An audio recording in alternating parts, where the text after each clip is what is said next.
ഈ പറയുന്ന 4 പേരെ കൊണ്ട് നല്ലത് പറയിപ്പിക്കാൻ നിങ്ങൾ പരിശ്രമിക്കണേ. ആരാണ് നമ്മളെ കുറിച്ച് നമ്മൾ നല്ലവനാണെന്ന് പറയേണ്ട ഒന്നാമത്തെ ആളാരെന്നറിയുമോ? മഹാനായ ആദരവായ പ്രവാചകൻ നബി മുഹമ്മദ് മുസ്തഫ സല്ലല്ലാഹു അലൈഹി വസല്ലമ തങ്ങൾ 63ാമത്തെ വയസ്സിൽ പരിശുദ്ധമായ റബീഉൽ അവ്വൽ 12 തിങ്കളാഴ്ച രാവിലെ സുബഹി നമസ്കാരം കഴിഞ്ഞപ്പോഴാണ് അല്ലാഹുവിന്റെ പ്രവാചകൻ ഈ ലോകത്തോട് വിട പറഞ്ഞത്. പ്രവാചകൻ ലോകത്തോട് വിട പറയുമ്പോ പ്രവാചകനും മരിച്ചു എന്നറിയുന്നവര് മുഴുവനും നിലവിളിക്കുകയാണ്. ആണുങ്ങളാകട്ടെ, പെണ്ണുങ്ങളാകട്ടെ, പ്രായമുള്ളവരാകട്ടെ, കുട്ടികളാകട്ടെ, എല്ലാവരും കരയുകയാണ്. അല്ലാഹുവിന്റെ പ്രവാചകൻ സല്ലല്ലാഹു അലൈഹി വസല്ലമ തങ്ങൾ മരിച്ചു എന്നറിയുമ്പോ, പ്രവാചകന്റെ മരണ വാർത്ത അറിയുമ്പോ വീടിനകത്ത് നിന്ന് നിലവിളിച്ചുകൊണ്ട് എല്ലാവരും ഇറങ്ങി ഓടുകയാണ്. എല്ലാവരും മസ്ജിദുൻ നബവിയിലേക്ക് ഓടുകയാണ്. അല്ലാഹുവിന്റെ പ്രവാചകൻ സല്ലല്ലാഹു അലൈഹി വസല്ലമ തങ്ങളുടെ വീടിന്റെ പരിസരത്തേക്ക് എല്ലാവരും കരഞ്ഞുകൊണ്ടോടുകയാ. പടച്ചവനെ ഒരാള് പോലും സമാധാനിപ്പിക്കാനില്ല. എല്ലാവരും കരയുകയാണ്. എല്ലാവരും കരയുകയാണ്. ഈ മഹല്ലിൽ ഒരാൾ മരണപ്പെട്ടു കഴിഞ്ഞാൽ പടച്ചവനെ കരയല്ലേ എന്ന് പറയാറ്, കണ്ണുനീര് തുടയ്ക്കാൻ, ഒന്ന് സമാധാനിപ്പിക്കാമെങ്കിലും ഒരാൾ കാണുമല്ലോ. എന്നാൽ അല്ലാഹുവിന്റെ പ്രവാചകൻ സല്ലല്ലാഹു അലൈഹി വസല്ലമ തങ്ങൾ വഫാത്തായപ്പോ മദീന മുഴുവനും കരയുകയാണ്. സമാധാനിപ്പിക്കാൻ ഒരാൾ പോലുമില്ല. പടച്ചവനെ അങ്ങനെ സമാധാനിപ്പിക്കേണ്ടവരുണ്ടല്ലോ. മഹാനായ സയ്യിദുനാ അബൂബക്കർ സിദ്ദീഖ് റളിയല്ലാഹു തആല അൻഹു നാട്ടിൽ തന്നെ ഇല്ല. അല്ലാഹുവേ, സയ്യിദുനാ ഉമർ ഇബ്നുൽ ഖത്താബ്, ഉമർ തങ്ങൾ ഊരിപ്പിടിച്ച വാളുമായി നബി തങ്ങളുടെ വീടിന്റെ മുമ്പിൽ നിൽക്കുകയാണ്. ആരാണടാ മുഹമ്മദ് നബി, എന്റെ റസൂലുള്ള വഫാത്തായി എന്ന് പറയുന്നത്? ആ പറയുന്നവന്റെ തലയെടുക്കുമെന്ന് പറഞ്ഞു ഉമർ തങ്ങൾ വാള് പിടിച്ചുകൊണ്ട് നിൽക്കുകയാണ്. ഉസ്മാൻ തങ്ങൾ തളർന്നു കിടക്കുകയാണ്. അലിയാർ തങ്ങളുടെ നാവ് പൊങ്ങുന്നില്ല. ബിലാൽ തങ്ങൾ കരയുകയാണ്. സഹാബത്ത് മുഴുവനും കരയുകയാണ്. സമാധാനിപ്പിക്കാൻ പോലും ഒരാളില്ല. സമാധാനിപ്പിക്കാൻ പോലും ഒരാളുമില്ല. ഒരു നാട് മുഴുവനും കരയുകയാണ്. പടച്ചവനെ, തിങ്കളാഴ്ച രാവിലെയാണ് നബി തങ്ങൾ വഫാത്തായത്. തിങ്കളാഴ്ച കഴിഞ്ഞു, ചൊവ്വാഴ്ച കഴിഞ്ഞു, ബുധനാഴ്ചയായി 3 ദിവസമാണ് അല്ലാഹുവിന്റെ പ്രവാചകൻ സല്ലല്ലാഹു അലൈഹി വസല്ലമ തങ്ങളുടെ ജനാസ വെച്ചത്. എന്തുകൊണ്ടാണ് 3 ദിവസം വെക്കാനുള്ള കാരണമെന്നറിയുമോ? നേതാവില്ലടോ, നേതാവില്ലടോ. എന്ത് ചെയ്യണമെന്ന് പറഞ്ഞു കൊടുക്കാൻ ആളില്ല. പടച്ചവനെ, മയ്യത്ത് നിസ്കരിക്കണോ വേണ്ടയോ? ആരാണ് മയ്യത്ത് കുളിപ്പിക്കേണ്ടത്? എവിടെയാണ് ഖബറടക്കേണ്ടത്? ആരാണ് ഖബർ കുടിക്കേണ്ടത്? ഒരു നേതാവില്ലടോ. അല്ലാഹുവിന്റെ പ്രവാചകൻ സല്ലല്ലാഹു അലൈഹി വസല്ലമ തങ്ങൾ വഫാത്തായപ്പോ ഇസ്ലാമിനൊരു നേതാവില്ല. അതുകൊണ്ടാണ് 3 ദിവസം അല്ലാഹുവിന്റെ പ്രവാചകന്റെ ജനാസ അവിടെ തന്നെ വെച്ചിരുന്നത്. അവസാനം സയ്യിദുനാ അബൂബക്കർ സിദ്ദീഖ് റളിയല്ലാഹു തആല അൻഹു കടന്നു വരികയാണ്. പടച്ചവനെ, അബൂബക്കർ തങ്ങളുടെ സ്വഭാവം എന്തെന്നറിയുമോ? വലിയ ധൈര്യമില്ലാത്ത സ്വഹാബിയാണ്, മനസ്സുലോലമായ സ്വഹാബിയാണ്. പക്ഷേ അല്ലാഹു സുബ്ഹാനഹു വ തആല അന്ന് പ്രത്യേകമായിട്ടുള്ള ഒരു ധൈര്യം കൊടുക്കുകയാണ്. പടച്ചവനെ, ഈമാനികമായിട്ടുള്ള ഒരു ധൈര്യം കൊടുക്കുകയാ. അങ്ങനെ അബൂബക്കർ സിദ്ദീഖ് റളിയല്ലാഹു തആല അൻഹു അല്ലാഹുവിന്റെ പ്രവാചകൻ സല്ലല്ലാഹു അലൈഹി വസല്ലമ തങ്ങളുടെ വീടിനകത്തേക്ക് കയറുകയാണ്. നബി തങ്ങളുടെ മുമ്പിലേക്ക് കടന്നു ചെന്നു. എന്നിട്ട് മസ്ജിദുൻ നബവിയുടെ മിമ്പറിൽ കയറിയിട്ടു ഉസ്മാൻ അബൂബക്കർ സിദ്ദീഖ് തങ്ങൾ പറഞ്ഞു, സ്വഹാബാ,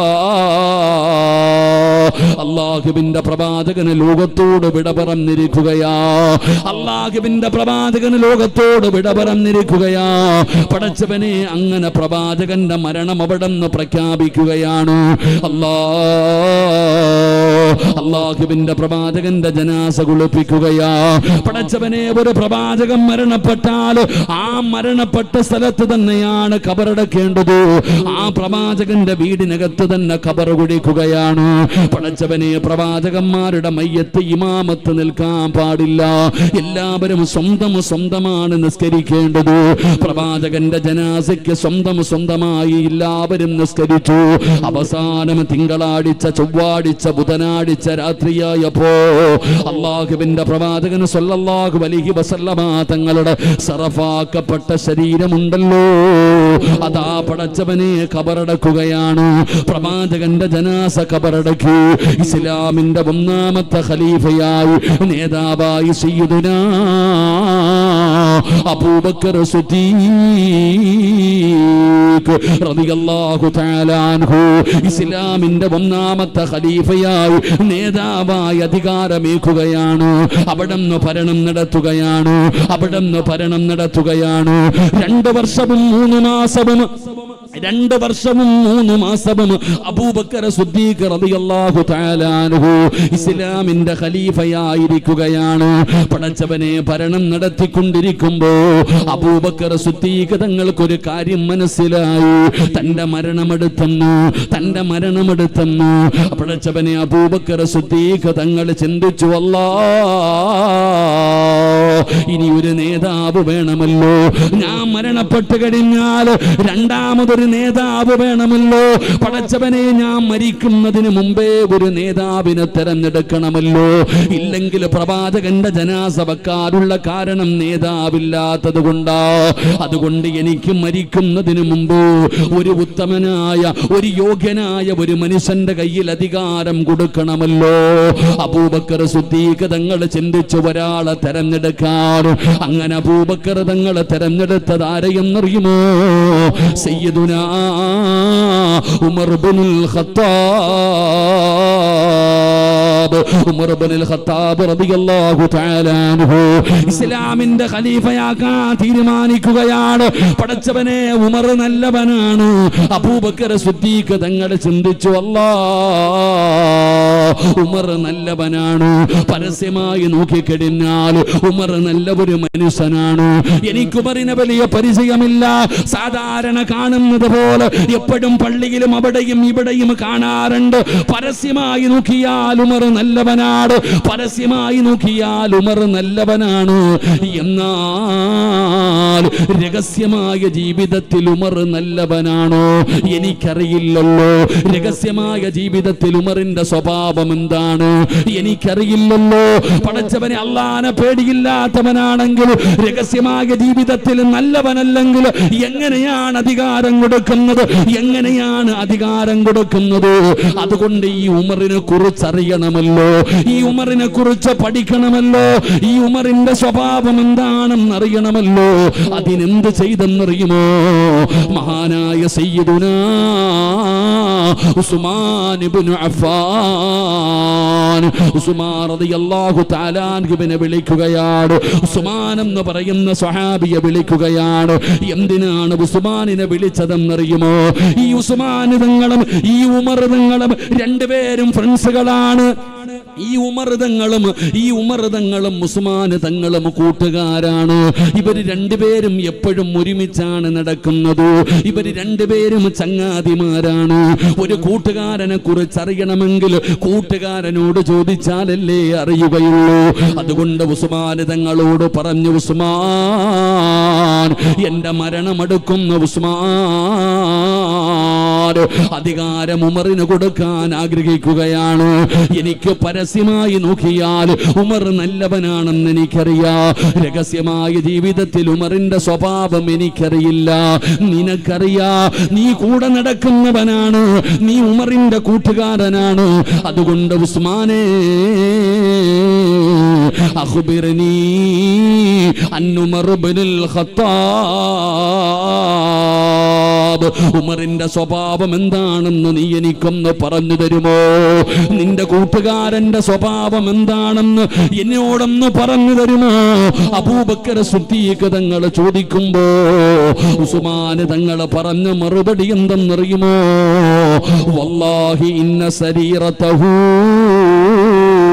ഖൈറൻ മിൻ അലാനിയാ. ഉസ്മാൻ തങ്ങൾ പറയുകയാണ്, വല്ലാഹി ഇന്ന സരീറതഹു ഖൈറൻ മിൻ അലാനിയാ. ഉസ്മാൻ തങ്ങൾ പറയുകയാണ്, ഈ ലോകത്തിന്റെ അധിപനായ പടച്ച റബ്ബിനെ കൊണ്ട് തന്നെയാണ് സത്യം, അല്ലാഹുവിനെ കൊണ്ട് തന്നെയാണ് സത്യം. വല്ലാഹി ഇന്ന സരീറതഹു ഖൈറൻ മിൻ അലാനിയാ. സത്യം ചെയ്തിട്ട് പറയുകയാ, അല്ലാഹുവിനെ കൊണ്ട് സത്യം ചെയ്തിട്ട് പറയുകയാ, എന്റെ കൂട്ടുകാരൻ ഉമർ അല്ലാഹുവിനെ പേടിയുള്ളവനാണ്, ഉമർ നല്ലവനാണ്, ഉമർ നല്ലവനാണ്, ഉമർ അല്ലാഹുവിനെ പേടിയുള്ളവനാണ്. ഞാനാണ് സാക്ഷി പറയുന്നത്. ധൈര്യമായിട്ട് അധികാരം കൊടുക്കാം, ധൈര്യമായിട്ട് അധികാരം കൊടുക്കാം. എന്റെ പ്രിയപ്പെട്ടവരെ, അല്ലാഹുവിന്റെ ഖുർആൻ പറയുകയാണ്, വകദാലിക ജഅൽനാകും ഉമ്മതൻ വസതൻ ലിതകൂനൂ ശുഹദാ അലന്നാസ്. അല്ലാഹുവിന്റെ വിശുദ്ധമായ ഖുർആൻ പറയുകയാ, അല്ലാഹുവിന്റെ വിശുദ്ധമായ ഖുർആൻ പറയുകയാ. അതുകൊണ്ട് ഈ സദസ്സിൽ ഒരുമിച്ച് കൂടിയവരോട് പറയുകയാണ്, നീ മരണപ്പെട്ടതിന് ശേഷം നീ നല്ലവനാണെന്ന് സാക്ഷി പറയേണ്ട ഒന്നാമത്തെ ആള് അല്ലാഹുവിന്റെ മുമ്പിലെത്തുമ്പോ, ദൈവത്തിന്റെ മുമ്പിലെത്തുമ്പോ അല്ലാഹുവിനോട് പറയണം, പടച്ചവനെ ഇവൻ നല്ലവനാണ്, ഇവള് നല്ലവളാണ് എന്ന് സാക്ഷി പറയേണ്ട ഒന്നാമത്തെ ആളാരാണെന്നറിയുമോ? നിന്റെ കൂടെ രാവും പകലും നടക്കുന്ന നിന്റെ കൂട്ടുകാരനാണെന്ന് നബി മുഹമ്മദ് മുസ്തഫ സല്ലല്ലാഹു അലൈഹി വസല്ലമ തങ്ങൾ പറയുന്നു. നമ്മുടെ കൂടെ നടക്കുന്ന ചങ്ങാതി പറയണം, നമ്മുടെ ഏറ്റവും അടുത്ത ഫ്രണ്ട് പറയണം, നമ്മൾ നല്ലവനാണെന്ന്. നമ്മൾ നല്ലവനാണെന്ന് അല്ലാഹുവിനോട് പറയേണ്ട ഒന്നാമത്തെ ആള് നമ്മുടെ കൂട്ടുകാരനാ. എൻ്റെ പ്രിയപ്പെട്ട സഹോദരങ്ങളെ, നമ്മുടെ കൂട്ടുകാരൻ നമ്മളെക്കുറിച്ച് നല്ലത് പറയുമോ?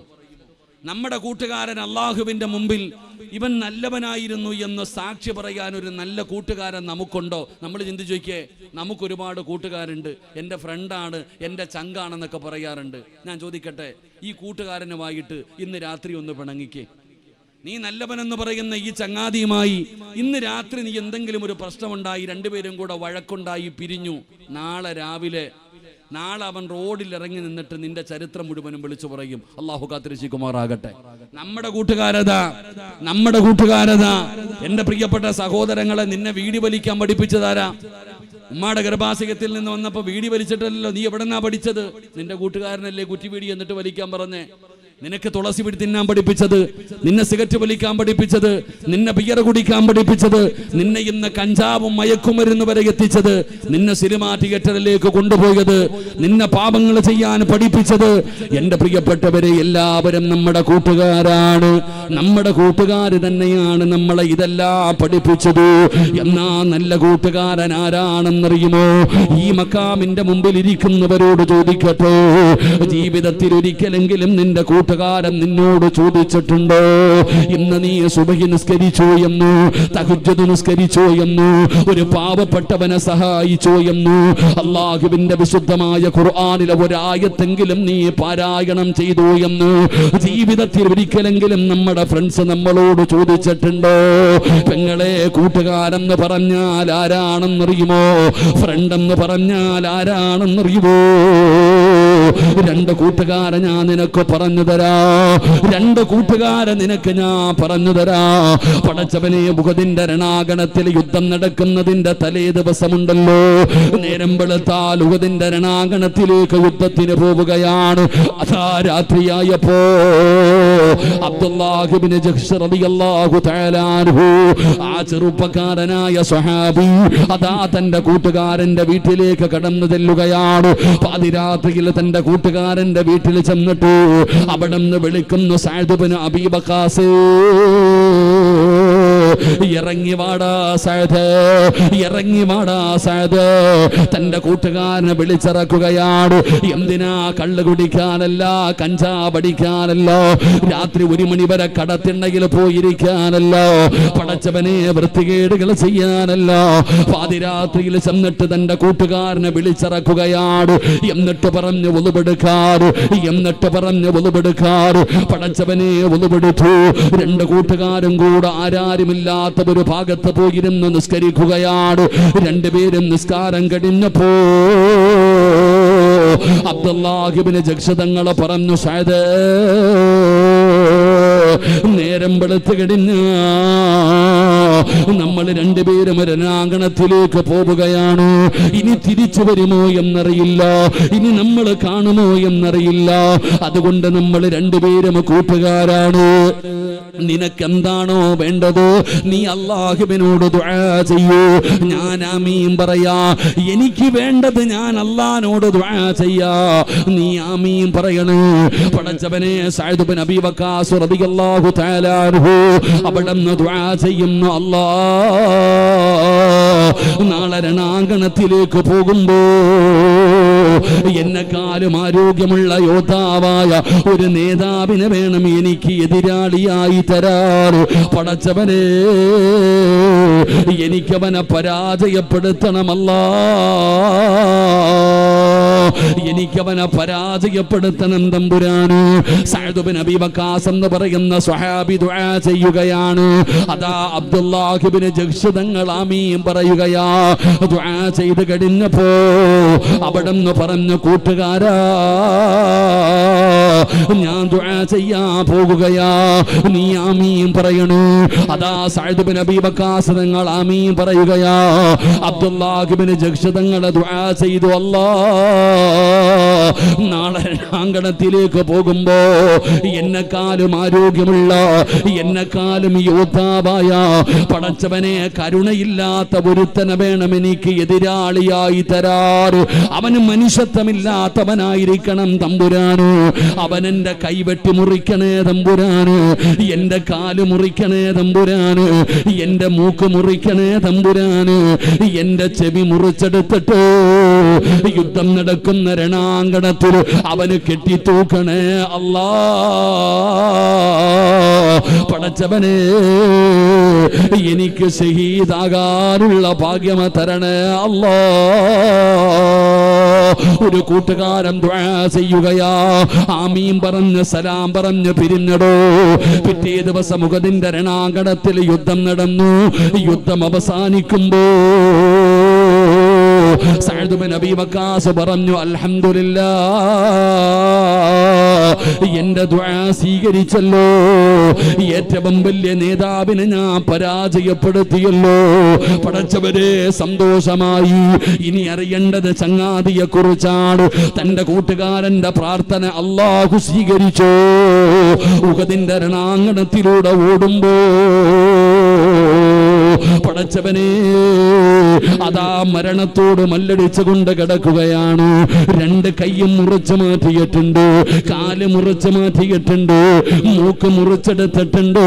പടച്ചവനെ അബ്ദുല്ലാഹ് ഇബ്നു ജഹ്ശ് തങ്ങളുടെ ചെവിയുണ്ടല്ലോ മുറിച്ചിട്ടിങ്ങനെ നൂലിൽ കെട്ടി തൂക്കിയിട്ടിരിക്കുകയാ.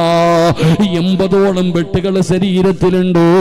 മരണത്തോട് മല്ലടിച്ചുകൊണ്ട് കിടക്കുമ്പോഴാ അവിടെന്ന് പറഞ്ഞു, സഅദ് അല്ലാഹുവിന്റെ മുമ്പിൽ ചെല്ലുമ്പോ എനിക്ക് പറയാം, എന്റെ കൈ കൊടുത്തെന്നു, എന്റെ കാല് കൊടുത്തെന്നു, എന്റെ ചെവി കൊടുത്തെന്നു, എന്റെ മൂക്ക് കൊടുത്തെന്നു, എന്റെ ജീവൻ കൊടുത്തെന്നു. എനിക്ക് അല്ലാഹുവിനോട് പറയാ, സഅദ് നീയാണടാ സാക്ഷി, സഅദ് നീയാണടാ സാക്ഷി. എനിക്ക് വേണ്ടി പടച്ചവനോട് ഞാൻ നല്ലവനായിരുന്നു എന്ന് നീ സാക്ഷി പറയണേ. അബ്ദുല്ലാഹ് ഇബ്നു ജഹ്ശ് തങ്ങൾ അവിടെന്ന് പറയുമ്പോ എന്റെ പ്രിയപ്പെട്ടവരോട് പറയുകയാ, നല്ല ഒരു ഫ്രണ്ടിനെ വേണം തെരഞ്ഞെടുക്കാൻ. നന്മ ചെയ്യിപ്പിക്കുന്നവന്, നല്ല കാര്യങ്ങൾ പറയുന്നവന്, മോശമായ കാര്യങ്ങൾ ചെയ്യാൻ സമ്മതിക്കാത്തവന്. നീ എന്തെങ്കിലും ഒരു മോശമായ പ്രവർത്തനം ചെയ്താൽ അതിൽ നിന്ന് നിന്നെ നന്നാക്കുന്നവന്, നിന്നെ കൊണ്ട് തെറ്റ് ചെയ്യിപ്പിക്കാത്തവന്, അങ്ങനെയുള്ള ഒരു ഫ്രണ്ടിനെ വേണം തെരഞ്ഞെടുക്കാൻ. അങ്ങനെ ഒരു ഫ്രണ്ട്സിനെ തെരഞ്ഞെടുത്താ അള്ളാഹു തരുന്ന പ്രതിഫലം എന്തെന്നറിയുമോ? ഇന്ന് നമ്മളിൽ പലരും പറയും, ഉസ്താദേ അവൻ കള്ള് കുടിക്കും, ഞാൻ കുടിക്കാറില്ല. അവൻ വ്യഭിചരിക്കും, ഞാൻ വ്യഭിചരിക്കാറില്ല. അവൻ എന്ത് വേണമെങ്കിലും ചെയ്യട്ടെ, ഞാനൊന്നും ചെയ്യാറില്ലല്ലോ. പടച്ചവനെ, എന്റെ പ്രിയപ്പെട്ട ചെറുപ്പക്കാരോട്, ഏതെങ്കിലും അച്ഛനും അമ്മയും കഷ്ടപ്പെട്ട് വളർത്തുന്ന ഒരു പെൺകുട്ടിയോ വിളിച്ചിറക്കി കൊണ്ടുവരാൻ നീ കൂട്ടുനിൽക്കുന്നവനല്ലേ കൂട്ടുകാരാ? എടാ, നിനക്കും അമ്മയും അച്ഛനും ഉണ്ടല്ലോ, നിനക്കും പെങ്ങളുണ്ടല്ലോ. ഏതെങ്കിലും ഒരു പെണ്ണിനെ പ്രേമിച്ചിട്ട് അവന്റെ മാതാപിതാക്കളുടെ അനുവാദമില്ലാതെ അടിച്ചുകൊണ്ടുവരാൻ കൂട്ടുനിൽക്കുന്ന ചെറുപ്പക്കാരാ, എടാ എന്തിനാണ് നീ ചെയ്തതെന്ന് ചോദിച്ചാൽ ചെറുപ്പക്കാര് പറയും, അവൻ എന്റെ ഫ്രണ്ടല്ലേ ഉസ്താദ്.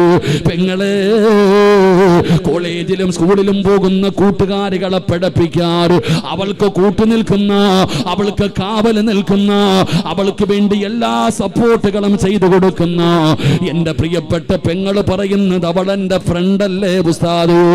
ഏത് വൃത്തികേടിനും നീ കൂട്ടുനിൽക്കുമല്ലോ, ഏത് മോശമായ കാര്യങ്ങൾക്കും നീ കൂട്ടുനിൽക്കുമല്ലോ. എന്നാൽ അല്ലാഹുവിന്റെ ഖുർആൻ പറയുകയാ, അല്ലാഹുവിന്റെ ഖുർആൻ പറയുകയാ, യാ വൈലതാ ലൈതനി ലമ്മ തഖദു ഫുലാനൻ ഖലീലാ. നീ ശപിക്കുമടാ ചെറുപ്പക്കാരാ. എന്റെ പെങ്ങളോട് പറയുകയാണ്, നീ ശപിക്കും പെങ്ങള്, നീ ശപിക്കും പെങ്ങള്. അല്ലാഹുവിന്റെ കോടതിയിൽ നിന്നിട്ട് നീ പറയുന്നു, യാ വൈലതാ, എന്റെ നാശമേ, എന്റെ നാശമേ, ലൈതനി ലമ്മ തഖിദു ഫുലാനൻ ഖലീലാ. നിന്റെ കൂടെ കൂടാതിരുന്നെങ്കിൽ എത്രയോ നല്ലതായിരുന്നു. നിന്നെ കൂട്ടുകാരനാക്കണ്ടായിരുന്നു, നിന്നെ കൂട്ടുകാരിയാക്കണ്ടായിരുന്നു. എന്റെ നാശമേ, നശിച്ചു പോയല്ലോ എന്ന് നാളെ പരലോകത്ത് കിടന്ന് കരയുമെന്ന് ഖുർആനാ പറയുന്നത്. അതുകൊണ്ട് നല്ല കൂട്ടുകാർക്ക് റബ്ബ് തരുന്ന പ്രതിഫലം എന്താ? മഹാനായ ആദരവായ പ്രവാചകൻ നബി മുഹമ്മദ് മുസ്തഫ സല്ലല്ലാഹു അലൈഹി വസല്ലമ തങ്ങൾ പറയുകയാ, നല്ല കൂട്ടുകാർക്ക് കിട്ടുന്ന പ്രതിഫലം എന്താ? നല്ല കൂട്ടുകാർക്ക് അല്ലാഹു കൊടുക്കുന്ന പ്രതിഫലം എന്താ? നാളെ ഒരു സിംഹാസനം കൊണ്ടുവരികയാണ്, അല്ലാഹുവിന്റെ അർശിന്റെ നാട്. നാളെ പടച്ച റബ്ബിന്റെ പരലോകത്ത് ഒരു സിംഹാസനം കൊണ്ടുവരികയാണ്. നബി തങ്ങൾ അതിന്റെ മഹത്വം പറയുകയാ. നബി തങ്ങൾ അതിന്റെ മഹത്വം പറയുമ്പോ സ്വഹാബത്ത് ചോദിക്കുന്നു, യാ റസൂലല്ലാഹ്, ആ സിംഹാസനം പ്രവാചകന്മാർക്കുള്ളതാണോ, അമ്പിയാക്കന്മാർക്കുള്ളതാണോ? നബി തങ്ങൾ പറഞ്ഞു, അല്ല. അത് ശുഹദാക്കൾക്കുള്ളതാണോ? നബി തങ്ങൾ പറഞ്ഞു, അല്ല.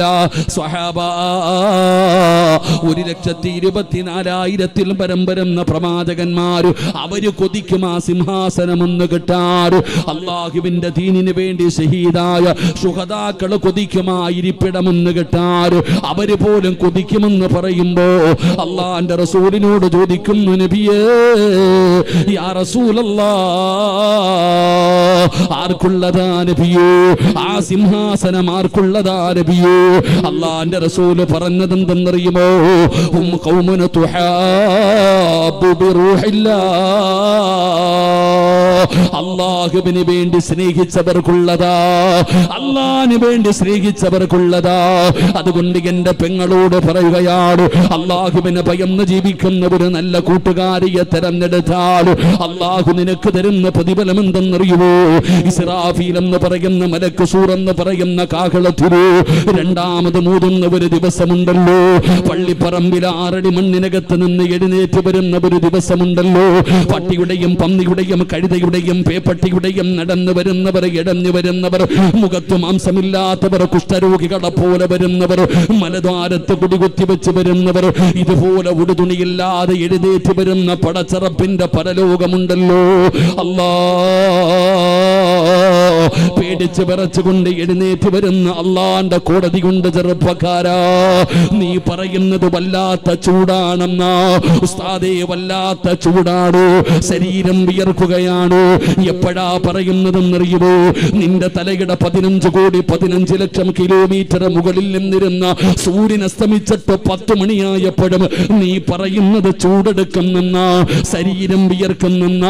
എന്നാ ഇതൊന്നും ഒരു ചൂടല്ല വാപ്പാ, ചെറുപ്പക്കാരാ, ഇതൊന്നും ഒരു ചൂടല്ല, ഇതൊന്നും ഒരു വിയർപ്പല്ല. എന്റെ തലയുടെ മുകളിൽ 15 ലക്ഷം കിലോമീറ്റർ മുകളിൽ നിന്നിരുന്ന സൂര്യന് അല്ലാഹുവിന്റെ കോടതിയിൽ നീ ചെല്ലുമ്പോ അത് താഴ്ത്തുകയാ. ഒരു ചാണ് മുകളിലോ, നിന്റെ തലയുടെ ഒരു ചാണ് മുകളിലോ ഈ സൂര്യന് അല്ലാഹു താഴ്ത്തുന്ന ദിവസമാണ് മഹ്ശറ. അവിടെയാണ് ചൂടുള്ളത്, അവിടെയാണ് വിയർപ്പുള്ളത്.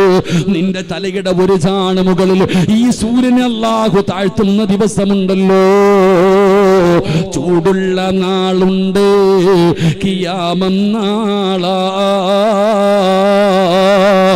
ചുരുക്കി പറഞ്ഞാൽ എന്തു ഹാലാ ചൂള, വൻദോഷ വണ്ടിയോ മായി വരുന്നേ കാള, ക്ഷീണത്തിനാലുളിക്കുന്നതാണേ ഇള. സുഹൃത്തുക്കളെ തിളയ്ക്കുന്നതാണേ മൂള, അമലൊന്നുമില്ല തങ്ങു ചെന്ന കോള. പഴയ വീട് കെട്ടുന്ന ഇഷ്ടിക കണ്ടിട്ടുണ്ടോ? ഇഷ്ടികയുടെ നിറം എങ്ങനെയാണ് ചുമപ്പായത്? അത് കത്തിക്കുന്ന ചൂള കണ്ടിട്ടുണ്ടോ? ചൂളയൊന്നും ഒന്നുമല്ല വാപ്പാ. ചെറുപ്പക്കാരാ, കാളവണ്ടി കണ്ടിട്ടില്ലേ? ചുമട് വലിച്ചു കൊണ്ടുവരുന്ന കാളയുടെ വായിലൂടെ പതയും നുരയും ഇങ്ങനെ ഒഴുകുന്നത് കാണാറില്ലേ? എന്നാ നാളെ കാളയുടെ വായിൽ നിന്നല്ല, മനുഷ്യന്റെ വായിൽ നിന്ന് പതയും നുരയും ഒഴുകുന്നത് നിനക്ക് കാണാ.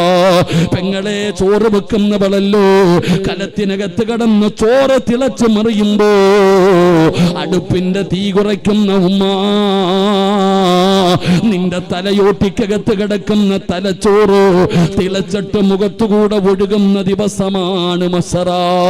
ആ ചെമ്പിന്റെ തറയിലോ ഉരുണ്ട ഭൂമി അല്ലാഹു പരത്തുമല്ലോ. എല്ലാവരും നിൽക്കുന്ന അള്ളാന്റെ കോടതിയിലോ അന്ന് ഇതുപോലെ ഒരു സിംഹാസനമുണ്ടോ? അന്നൊരു സ്റ്റേജേ ഉള്ളൂ. കോടാനി കോടാനി കോടാനി വരുന്ന ജനങ്ങൾ മുഴുവനും നിൽക്കുന്ന അള്ളാന്റെ കോടതിയിൽ ഒരേ ഒരു സിംഹാസനമേ ഉള്ളൂ. ആ സിംഹാസനത്തിന്റെ താഴെ ഒരു സ്റ്റേജ് കാണാ. അവിടെ ഇതുപോലെ കസേര നിരത്തിയിട്ടിട്ടുണ്ട്. എല്ലാവർക്കും ഇരിക്കാൻ പറ്റൂല, എല്ലാവർക്കും അന്നത്തെ സ്റ്റേജിൽ സ്ഥാനമില്ല. സബഅത്തുൻ യുളില്ലുഹുമുല്ലാഹു ഫീ ളില്ലി. 7 വിഭാഗം ആൾക്കാർ, 7 വിവിഐപികളാണുള്ളത്. 7 വിവിഐപികളാണുള്ളത്. ആ വിവിഐപികൾക്ക് ആണ് നാളെ അല്ലാഹുവിന്റെ അർശിന്റെ താഴെയുള്ള ആ സ്റ്റേജിനകത്ത് സ്ഥാനം കിട്ടുന്നത്. ആ 7 പേരിൽ ഒരാൾ ആരാണെന്നറിയുവോ? 2 കൂട്ടുകാരാ, 2 ഫ്രണ്ട്സുകളാ. അവരല്ലാഹുവിന് വേണ്ടി നിസ്കരിച്ചവരാ, അവരല്ലാഹുവിന് വേണ്ടി സ്നേഹിച്ചവരാ, അവര് നന്മ ചെയ്തവരാണ്, അവര് നല്ല കാര്യങ്ങൾ ചെയ്തവരാണ്, അത് കാരുണ്യ പ്രവർത്തനങ്ങൾ നടത്തിയവരാണ്, നന്മയ്ക്ക് വേണ്ടി കൂട്ടുനിന്നവരാണ്. അവര് പടച്ചവന് അല്ലാഹുവിന് വേണ്ടി സ്നേഹിച്ചവരാ. അവർക്ക് അർശിന്റെ താഴെ ഒരു സ്ഥാനമുണ്ടെന്ന് നബി മുഹമ്മദ് മുസ്തഫ സല്ലല്ലാഹു അലൈഹി വസല്ലം തങ്ങൾ 2 കൂട്ടുകാര്, എടാ നീ പള്ളി കണ്ടില്ലല്ലോ, നിന്നെ നിസ്കരിക്കാൻ കണ്ടില്ലല്ലോ എന്ന് പറഞ്ഞ് നിസ്കരിക്കാൻ കൊണ്ടുപോകുന്നവൻ, നല്ല കാര്യങ്ങൾ ചെയ്യിപ്പിക്കുന്നവൻ, ഏതെങ്കിലും ഒരു മോശമായ കാര്യം ചെയ്യുമ്പോൾ അവന്റെ കൈ പിടിച്ചിട്ട് ഇത് പാപമാ, ചെയ്യരുത്, ഇത് മോശമാണ്, ചെയ്യാൻ പാടില്ല, 1 വട്ടം പറഞ്ഞു, 2 വട്ടം പറഞ്ഞു, 3 വട്ടം പറഞ്ഞു, എന്നിട്ടും അവൻ ചെയ്യാ എന്ന അവനുമായിട്ടുള്ള ഫ്രണ്ട്ഷിപ്പ് അവസാനിപ്പിക്കുക. നിന്നോടുള്ള വെറുപ്പ് കൊണ്ടല്ല, നീ ചെയ്യുന്ന പാപത്തിനോടുള്ള വെറുപ്പ്. കള്ളു കുടിക്കുന്നവനുമായിട്ട് നമുക്കെന്ത് ബന്ധം? എല്ലാ മതമെടുത്ത് നോക്കിയാലും കള്ളു കുടിക്കാൻ പാടില്ലല്ലോ. എൻ്റെ പ്രിയപ്പെട്ട സഹോദരങ്ങളത് ആരാ പറയും നല്ലതാണെന്ന്? കള്ളു കുടിക്കുന്നവനുമായിട്ട് എന്ത് ബന്ധം നമുക്ക്? അപ്പൊ നീ പറയും, ഉസ്താദെ ഞാൻ കുടിക്കാറില്ല, ഞാൻ കള്ളിച്ചാപ്പി പോകും, അവൻ കള്ളു കുടിക്കും, ഞാൻ കപ്പയും മീനും തിന്നും. എന്ത് ന്യായം? എൻ്റെ പ്രിയപ്പെട്ട സഹോദരങ്ങളെ, മോശമായ കൂട്ടുകെട്ടുകൾ അവസാനിപ്പിച്ച് അള്ളാഹുവിന് വേണ്ടി സ്നേഹിക്ക്. നീ മരണപ്പെട്ട് കഴിഞ്ഞാൽ നീ നല്ലവനായിരുന്നു എന്ന് നിന്റെ കൂട്ടുകാരൻ പറഞ്ഞാൽ നിനക്ക് സ്വർഗമുണ്ട്. അള്ളാഹു അങ്ങനെ ഒരു കൂട്ടുകാരനെ നമുക്ക് നൽകി അനുഗ്രഹിക്കുമാറാകട്ടെ. അള്ളാഹു നല്ലൊരു കൂട്ടുകാരനെ നൽകി അനുഗ്രഹിക്കുമാറാകട്ടെ. എൻ്റെ പ്രിയപ്പെട്ട സഹോദരങ്ങളെ, വിശദീകരിക്കുന്നില്ല. 2, നമ്മൾ മരണപ്പെട്ട് കഴിഞ്ഞാൽ നമ്മളെക്കുറിച്ച് നല്ലത് പറയേണ്ട രണ്ടാമത്തെ ആളാരാ? നമ്മൾ മരണപ്പെട്ട് കഴിഞ്ഞാൽ നമ്മളെക്കുറിച്ച് പറയേണ്ട രണ്ടാമത്തെ ആളാരാ? മഹാനായ ഉമർ ഇബ്നു അബ്ദുൽ അസീസ്. ഉമർ ഇബ്നു അബ്ദുൽ അസീസ് റളിയല്ലാഹു തആല അൻഹു ഇസ്ലാമിന്റെ 5ാമത്തെ ഖലീഫയാണ്. ഉമർ ഇബ്നു അബ്ദുൽ അസീസ് റളിയല്ലാഹു തആല അൻഹുവിന്റെ ചരിത്രം വായിച്ചാൽ കണ്ണ് നിറയാതെ ഒരാൾക്ക് പോലും അത് വായിച്ചു തീർക്കാൻ കഴിയില്ല. അബ്ദുൽ അസീസ് റളിയല്ലാഹു തആല അൻഹു തന്റെ മരണമടുത്തിരിക്കുകയാണ്. ഉമർ ഇബ്നു അബ്ദുൽ അസീസ് ചെന്ന് കുളിക്കുകയാ. മരണത്തിന് വേണ്ടി നല്ലതുപോലെ ഒരുങ്ങുകയാണ്. എന്നിട്ട് വീടിന്റെ റൂമിനകത്ത് കിടക്കുമ്പോ തന്റെ പ്രിയപ്പെട്ട ഭാര്യയെ വിളിക്കുകയാ. തന്റെ പ്രിയപ്പെട്ട ഭാര്യ ഫാത്തിമാനെ വിളിക്കുകയാണ്. തന്റെ ഭാര്യയോട് പറഞ്ഞു, പെണ്ണേ, എന്റെ മരണമെടുത്തിരിക്കുകയാ. പൊരുത്തം ചോദിക്കുകയാ, യാത്ര പറയുകയാ, ഉപദേശങ്ങൾ കൊടുക്കുകയാ. എല്ലാം പറഞ്ഞു കഴിഞ്ഞപ്പോ ഉമർ ഇബ്നു അബ്ദുൽ അസീസ് പറഞ്ഞു, ഫാത്തിമ, റൂമിന്റെ പുറത്തിറങ്ങിയിട്ട് വാതിലടയ്ക്ക്. നീ റൂമിന്റെ പുറത്തിറങ്ങിയിട്ട് വാതിലടയ്ക്ക്. ഫാത്തിമ എന്ന് പറയുന്ന ഭാര്യ ചോദിക്കുന്നു, ഞാൻ ഈ സമയത്തല്ലേ നിങ്ങളുടെ കൂടെ നിൽക്കേണ്ടത്? നിങ്ങൾ മരിക്കാൻ പോവുകയാണ്. ഈ അവസാന സമയം ഞാനല്ലേ നിങ്ങളുടെ കൂടെ നിൽക്കേണ്ടത്? എന്തിനാണ് എന്നെ പുറത്തു പോകാൻ പറയുന്നത്? ആ സമയത്ത് ഉമർ ഇബ്നു അബ്ദുൽ അസീസ് പറഞ്ഞു, ഫാത്തിമ, ഇന്നി അറാ. അവിടെന്ന് പറഞ്ഞു, ഫാത്തിമ, മനുഷ്യനും ജിന്നുകളുമല്ലാത്ത ഒരു വിഭാഗം വരുന്നു ഫാത്തിമ. എന്റെ അതിഥികൾ വരുന്നു ഫാത്തിമ, എന്റെ അതിഥികൾ വരുന്നു ഫാത്തിമ. അതുകൊണ്ട് നീ റൂമിന്റെ വാതിലടച്ച് പുറത്തിറങ്ങ്. ഉമർ ഇബ്നു അബ്ദുൽ അസീസ് തങ്ങളുടെ ഭാര്യ ഫാത്തിമ മനസ്സോട് ഭർത്താവ് പറഞ്ഞതാണല്ലോ, വാതിലടച്ച് പുറത്തിറങ്ങുകയാണ്. ഭർത്താവിന്റെ റൂമിനകത്ത് അനക്കമില്ലടോ. ഒളിഞ്ഞു നോക്കുകയാണ്. ആരാണ് ഭർത്താവിനെ കാണാൻ വരുന്നത്? ഭർത്താവ് എന്താണ് പറയുന്നത്? അവിടെ നിന്ന് ഒളിഞ്ഞു നോക്കുമ്പോ ഉമർ ഇബ്നു അബ്ദുൽ അസീസ് പറഞ്ഞത് എന്തെന്നറിയുമോ? അസ്സലാമു അലൈക യാ അസ്റായീൽ. ഫാത്തിമ നോക്കുമ്പോ തന്റെ ഭർത്താവ് സലാം പറയുകയാണ്. ആരോടാ? ഭാര്യയോടല്ല, മക്കളോടല്ല, കൂടപ്പറപ്പുകളോടല്ല, കുടുംബക്കാരോടല്ല, നാട്ടുകാരോടല്ല. അസ്സലാമു അലൈക യാ അസ്റായീൽ. അസ്റായീലിനോട് സലാം പറയുകയാ. ഭാര്യ അത്ഭുതത്തോടെ നോക്കുകയാണ്. ഖുർആനിലെ ഒരായത്ത് ഓതുകയാണ്. അല്ലാഹുവിന്റെ വിശുദ്ധമായ ഖുർആൻ മരിക്കുന്ന സമയത്ത് ഓതിയ ആയത്ത് ഏതെന്നറിയുമോ? തിൽകദ്ദാറുൽ ആഖിറതു നജഅലുഹാ ലില്ലദീന ലാ യുരീദൂന ഉലുവൻ ഫിൽ അർളി വലാ ഫസാദാ വൽ ആഖിബതു ലിൽ മുത്തഖീൻ. ഉമർ ഇബ്നു അബ്ദുൽ അസീസ് തങ്ങൾ പറയുകയാ, ഖുർആനിലെ ആയത്ത് ഓതുകയാ, വൽ ആഖിബതു ലിൽ മുത്തഖീൻ. മുത്തഖീങ്ങൾക്കാണ് നല്ല മരണമുള്ളത്. മുത്തഖീങ്ങൾക്കാണ് നല്ല മരണമുള്ളത്. ഫാത്തിമ നോക്കുമ്പോ തന്റെ ഭർത്താവ് തുണിയെടുത്ത് മുഖത്തിന്റെ മുകളിലിടുകയാണ്. എന്നിട്ട് പറഞ്ഞു, ലാ ഇലാഹ ഇല്ലല്ലാഹ്. പിന്നെ അനക്കമില്ലടോ, പിന്നെ അനക്കമില്ല. റൂമിനകത്ത് നിന്ന് ഒരു അനക്കവും കേൾക്കുന്നില്ല. ഭാര്യ വാതിൽ തുറന്നു ഓടിച്ചെല്ലുമ്പോ സുബ്ഹാനല്ലാഹ്, പുഞ്ചിരിക്കുന്ന മുഖത്തോടെ തന്റെ ഭർത്താവ് കിടക്കുകയാ. പുഞ്ചിരിക്കുന്ന മുഖത്തോടെ തന്റെ ഭർത്താവ് കിടക്കുകയാ.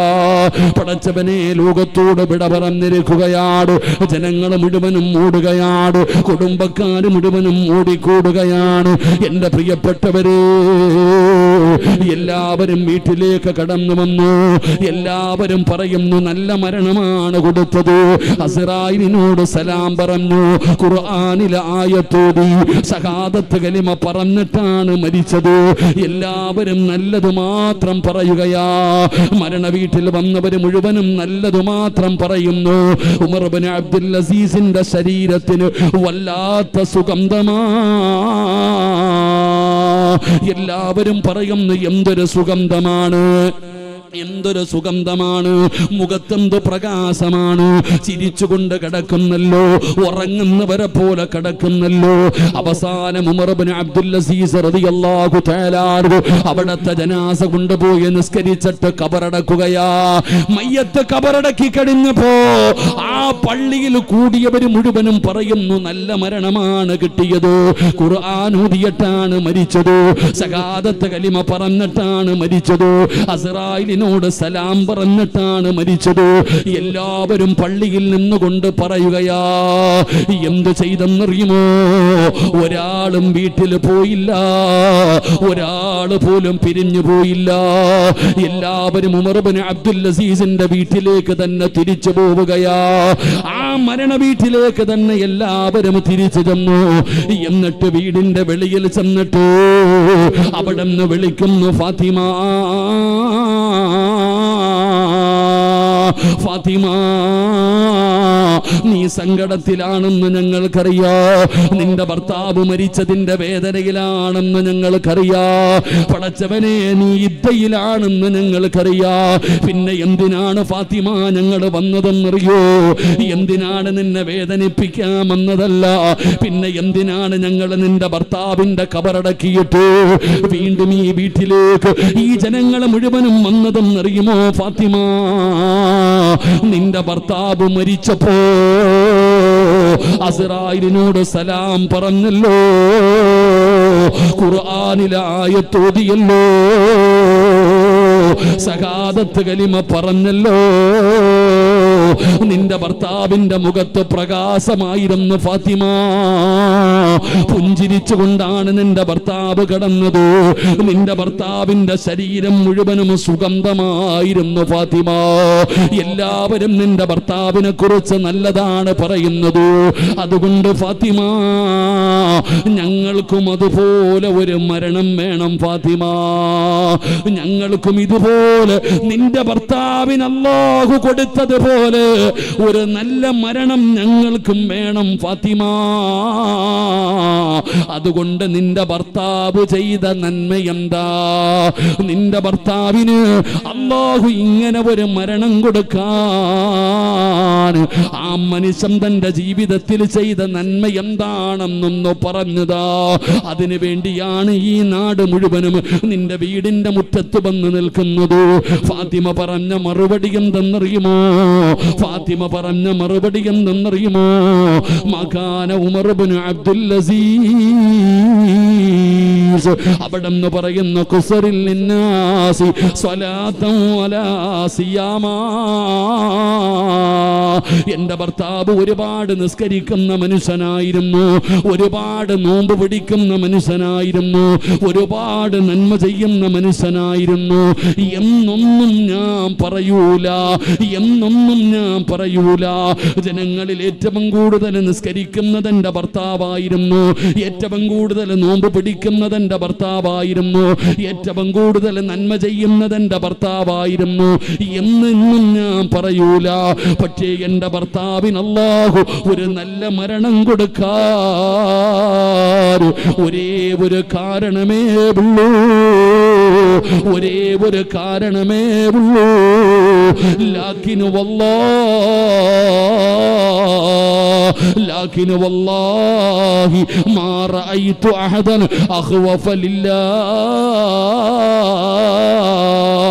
ഒരു ഭർത്താവിന്റെ ജനാസ ഖബറടക്കിയിട്ട് വീട്ടിൽ വന്നിട്ട് ജനങ്ങൾ ഭർത്താവിനെ കുറിച്ച് ചോദിക്കുമ്പോ ഒരു ഭാര്യ പറഞ്ഞ മറുപടിയാണ്, ലാക്കിന് വല്ലാഹി, അല്ലാഹുവിനെ കൊണ്ട് തന്നെയാണ് സത്യം, ഈ പ്രപഞ്ചത്തിന്റെ അധിപനായ പടച്ച റബ്ബിനെ കൊണ്ട് തന്നെയാണ് സത്യം, മാ റഅയ്തു അഹദന അഖ്വഫ ലില്ലാഹ്,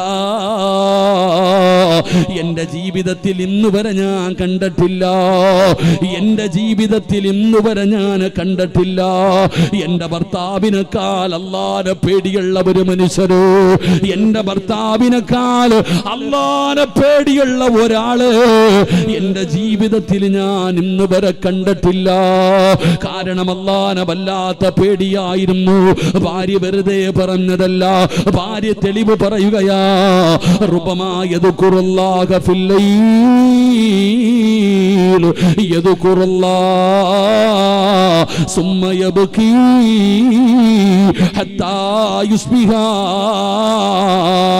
ഉമർ ഇബ്നു അബ്ദുൽ അസീസിന്റെ ഭാര്യ പറയുകയാണ്, ഞങ്ങൾ രണ്ടുപേരും കിടപ്പറയിൽ കിടക്കുമ്പോ സംസാരത്തിന്റെ ഇടയില് ഞാൻ അല്ലാഹ് എന്നൊന്ന് പറഞ്ഞു, ഞാൻ അല്ലാഹ് എന്നൊന്ന് പറഞ്ഞു. എന്റെ ഭർത്താവ് കരയുകയാ. നരകം പറഞ്ഞപ്പെടല്ല, മരണം പറഞ്ഞപ്പെടല്ല, ഖബർ പറഞ്ഞപ്പെടല്ല, മസറ പറഞ്ഞപ്പെടല്ല, സിറാത്ത് പറഞ്ഞപ്പെടല്ല, അല്ലാഹ് എന്നൊന്ന് പറഞ്ഞപ്പോ എന്റെ ഭർത്താവ് കരയുകയാ. ഇത് തന്നെയാ അള്ളയും പറഞ്ഞത്. താടിയല്ല, തടമ്പല്ല, തൊപ്പിയല്ല, വഅദല്ല. ആരാണ് വിശ്വാസി എന്നറിയുമോ? ഇന്നമൽ മുഅ്മിനൂന അല്ലദീന ഇദാ ദുകിറല്ലാഹ്, അല്ലാഹുവിന്റെ പേര് പറഞ്ഞു കഴിഞ്ഞാൽ ഏ മുസ്ലിമേ ആരാണ് വിശ്വാസി എന്നറിയുമോ? ആരാ ഈമാനുള്ളവനെന്നറിയുമോ? അല്ലാഹുവിന്റെ ഖുർആൻ പറയുകയാണ്, അവന്റെ മുമ്പിൽ അല്ലാഹ് എന്ന് പറയപ്പെട്ട വജിലത്തു ഖുലൂബുഹും, അവന്റെ ഹൃദയം കിടുങ്ങുകയാണ്, അവന്റെ കൈകാലുകൾ വിറയ്ക്കുകയാണ്, അവന്റെ കണ്ടടങ്ങൾ നിറഞ്ഞു വിടുകയാണ്. ചെയ്തു പോയ പാപങ്ങൾ മുഴുവനും പടച്ച റബ്ബിന്റെ മുമ്പിൽ ഏറ്റുപറഞ്ഞ് തൗബ ചെയ്തിട്ട് അവൻ അല്ലാഹുവിലേക്ക് തഖ്വൽ തൗബ പടച്ചവനിലേക്ക് പശ്ചാത്തപിച്ച് മടങ്ങുമെന്ന് ഖുർആൻ പറയുമ്പോ ഉമർ ഇബ്നു അബ്ദുൽ അസീസ് കരഞ്ഞത് ഖബർ കേട്ടിട്ടല്ല, മരണം പറഞ്ഞിട്ടല്ല, നരകം പറഞ്ഞിട്ടല്ല. തന്റെ ഭാര്യ പറയുന്നു, അല്ലാഹുവിനെ കുറിച്ച് പറഞ്ഞപ്പോ സുമ്മ യബ്കി, ഇരുന്ന് കരയുകയാ. ഹത്താ യുസ്ബിഹ, സുബഹി വരെ ഇരുന്ന് കരഞ്ഞടോ. വെളുപ്പാങ്കാലം വരെ റൂമിനകത്തിരുന്ന് കരയുകയാ. കാരണം ഉമർ ഇബ്നു അബ്ദുൽ അസീസ് അല്ലാഹുവിനെ വല്ലാത്ത പേടിയായിരുന്നു. പടച്ചവനെ റൂമിനകത്ത് കയറിയിട്ട് ചാട്ടവാറ് കൊണ്ട് തല്ലുകയാണ്. നീ അങ്ങനെ ചെയ്തല്ലോ. സ്വന്തമായിട്ട് വിചാരണ ചെയ്യുമായിരുന്നു, ഖുർആൻ ഓതി കരയുമായിരുന്നു, ദുആ ചെയ്ത് കരയുമായിരുന്നു, അല്ലാഹുവിന്റെ പേര് പറഞ്ഞ കരയുമായിരുന്നു. എന്തിനാ ഖബറിന്റെ ചാരത്തിരുന്ന് കരയും പെങ്ങള്? ഒരു മനുഷ്യന്റെ ജനാസ ഖബറടക്കാൻ പോയതാണ്. ഖബറടക്കിയിട്ട് എല്ലാവരും മടങ്ങുമ്പോ ഉമർ ഇബ്നു അബ്ദുൽ അസീസ് ഒറ്റയ്ക്ക് നിൽക്കുകയാ. വരുന്നില്ലേ തങ്ങള്? ഉമർ ഇബ്നു അബ്ദുൽ അസീസ് പറഞ്ഞു എല്ലാവരോടും പോകാൻ. കൂടെ വന്നവര് ചോദിച്ചു, എന്തിനാ ഇവിടെ നിൽക്കുന്നത്? മയ്യത്ത് കുളിപ്പിച്ചോ, കഫം പൊതിഞ്ഞോ, നിസ്കരിച്ചോ, ഖബറടക്കി, എന്തിനാ ഇവിടെ നിൽക്കുന്നത്? ഉമർ ഇബ്നു അബ്ദുൽ അസീസ് പറഞ്ഞു, പോകാൻ. എല്ലാവരും പോവുകയാണ്. എന്റെ പ്രിയപ്പെട്ട ചെറുപ്പക്കാരാ, ഉമർ ഇബ്നു അബ്ദുൽ അസീസ് പള്ളിപ്പറമ്പിൽ ഒരു ഖബറിന്റെ ചാരത്ത് ചെന്നു. എന്നിട്ടിരുന്ന് കരയുകയാ.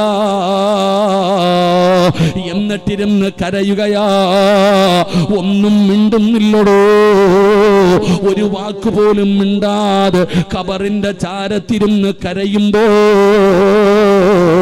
ഖബർ ചോദിക്കുകയാ, എന്തേ മിണ്ടാതെ ഇരിക്കുന്നത്? എന്നോടൊന്നും നിനക്ക് ചോദിക്കാനില്ലേ? ആരാ ചോദിച്ചത്? ഖബറാ. ചെറുപ്പക്കാരാ, നിങ്ങൾ ചോദിക്കുമോ ഖബർ സംസാരിക്കുമോ? എടോ, നീ സംസാരിക്കുന്നത് പോലെ നിനക്ക് നാവ് നാവുള്ളതുപോലെ ഖബറിനും നാവുണ്ടടോ. ഇനി മുതൽ ഈ മക്കാമിൽ കിടക്കുന്നത് അല്ലാഹുവിന്റെ ആരിഫ വലിയ.